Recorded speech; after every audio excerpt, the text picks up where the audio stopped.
전에 불교에 심취했다가 기독교로 개종한 분 말씀이 절에서 눈에 보이는 불상 앞에서 엎드려 절하고 열심히 신앙생활을 하면 뭔가 더 확실한 길이 보일 것 같아서 믿었는데 믿으면 믿을수록 참 허무해지더랍니다. 불교에 깊이 심취할수록 마음에 드는 생각은 허무와 불안이었다고 하셨습니다.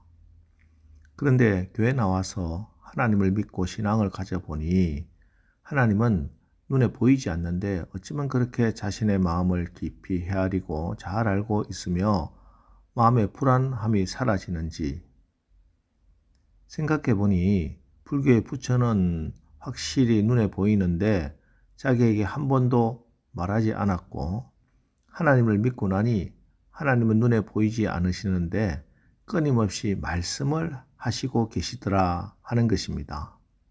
목사님의 설교를 통해서 자기에게 말씀하시고 성경 말씀을 읽는데 그 말씀을 통해서 또 내 마음에 깊은 찔림을 주시고 은혜가 충만할 때는 자연 만물을 통해서도 말씀하시는 하나님을 경험하게 되었다 하는 것입니다. 그리고 그 말씀이 자기를 이끌었다는 이야기를 해주셨습니다.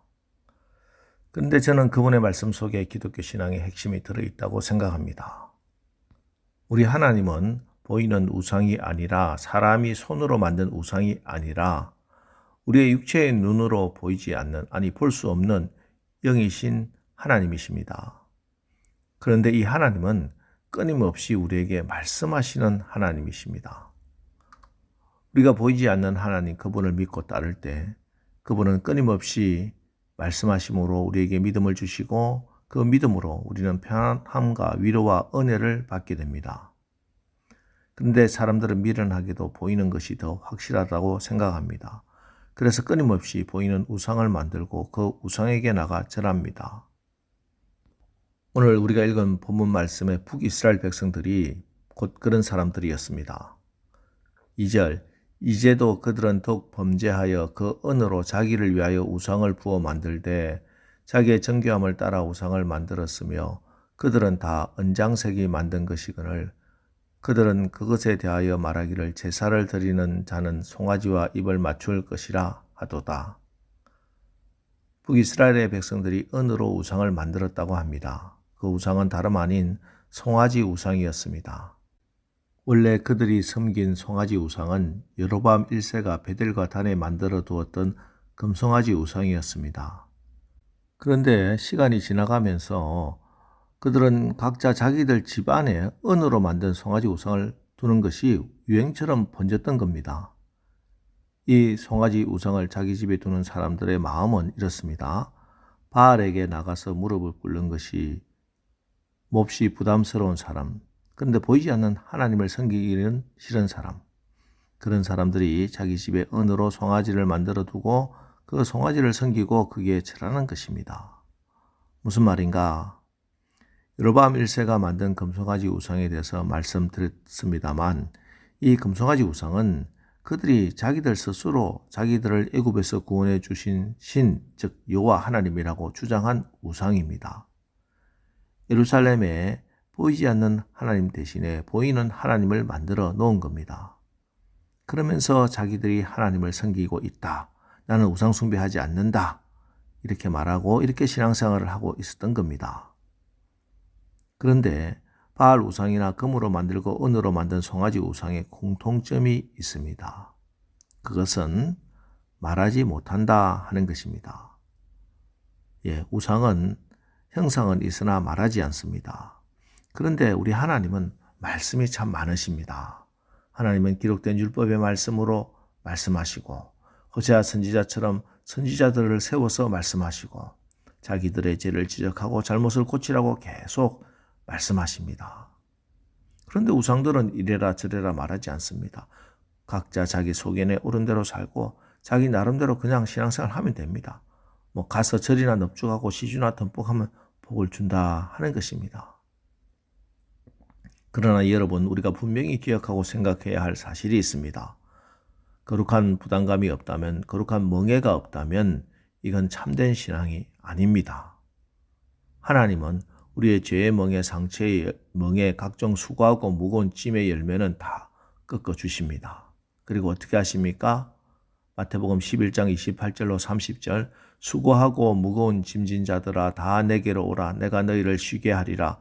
나는 마음이 온유하고 겸손하니 나의 멍에를 메고 내게 배우라. 그리하면 너희 마음이 쉼을 얻으리니 이는 내 멍에는 쉽고 내 짐은 가벼움이라 하시니라. 그렇습니다.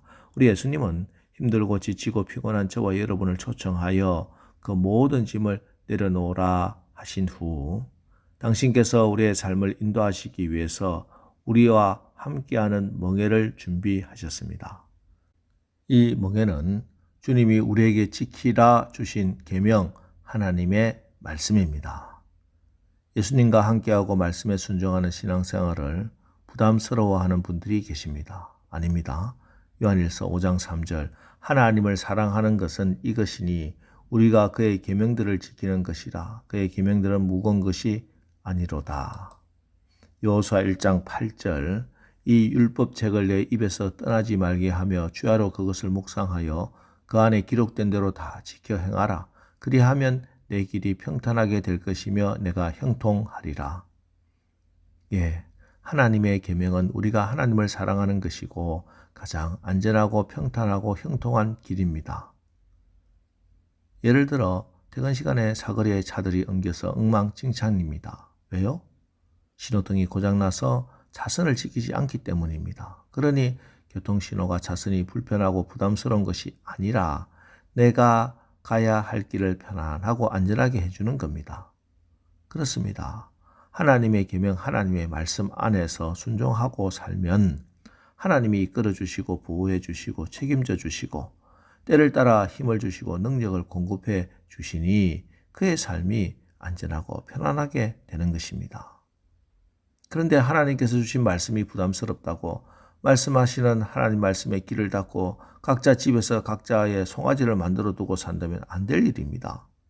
금송아지, 은송아지 모시고 사는 삶이 어떤 삶입니까?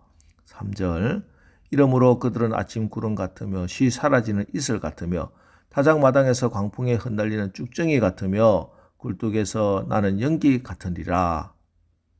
예, 눈에 보이는 것이 영원할 것이라고 믿고 따르는 삶이 이렇습니다. 아침 구름, 쉬 사라지는 이슬이라 말씀하시고 쭉정이 같고 연기 같은 허망한 삶이 될 것입니다. 오늘 새벽에 우리가 눈에 보이지 않으나 끊임없이 말씀하시는 하나님 앞에 나왔습니다. 하나님의 말씀에 귀를 기울여 하나님이 말씀하시는 거룩한 멍에를 쥐고 믿음으로 사는 하루가 되기를 바랍니다. 그래서 오늘 하루도 하나님께서 여러분의 호흡도 지켜주시고 가정도 자녀도 사업장도 이끌어주시고 보호해주시고 책임져 주시고 때를 따라주시는 그 은혜로 승리하는 하루를 사시기를 주님의 이름으로 축원합니다. 기도하겠습니다. 하나님, 오늘도 우리가 살아계신 우리 하나님, 우리의 눈으로 볼 수는 없으나 우리의 작은 신음도 다 듣고 계시고 우리가 부르짖어 기도하는 것도 다 듣고 또 우리에게 계속 응답하시고 말씀하시는 하나님께 나왔습니다. 오늘도 우리에게 말씀해 주시옵소서. 그래서 하나님 말씀에 순종해서 쉬 사라지는 이슬 같고 쭉정이 같이 허망한 삶이 아니라 영원한 천국까지 이어지는 믿음의 열매, 성령의 열매를 맺는 그런 하루를 살게 하옵소서. 예수님의 이름으로 기도합니다. 아멘.